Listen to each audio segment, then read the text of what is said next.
I'm going to do a quick review on this ice cream Play-Doh set. So this is the box that it comes in. So it's the Play-Doh Kitchen Creations ice cream. So it comes with all this stuff. So look at all this Play-Doh. So I didn't need to get any extra Play-Doh for this. My little one just got into Play-Doh. So we're going to enjoy this, playing with this week. So this is everything. It came with 2 spoons. These 2 that come separate. This also, you could detach this.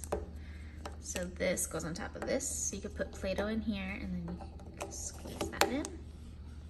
And all these cups, these different cups. So they stick on the bottom.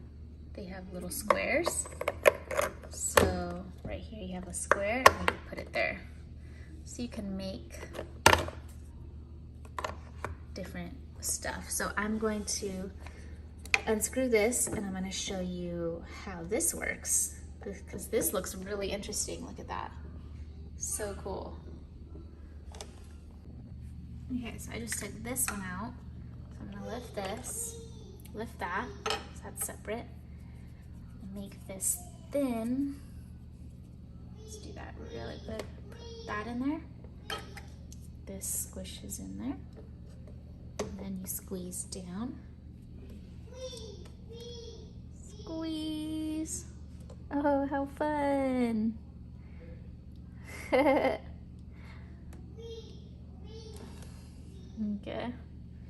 So cute. So now I'm going to unscrew this.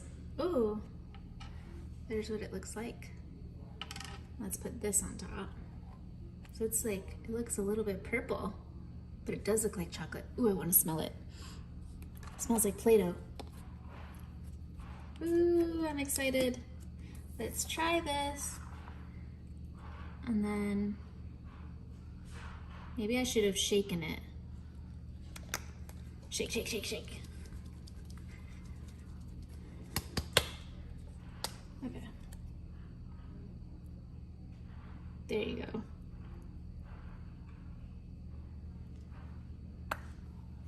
That's quite a lot. Okay, and then this says wait 5 minutes and then you could peel it off. So we're gonna wait. Okay, so it's been 5 minutes and wow, this did get hard. Look at that. So it won't get in your Play-Doh. Ooh, nice. And now the Play-Doh is safe to put back.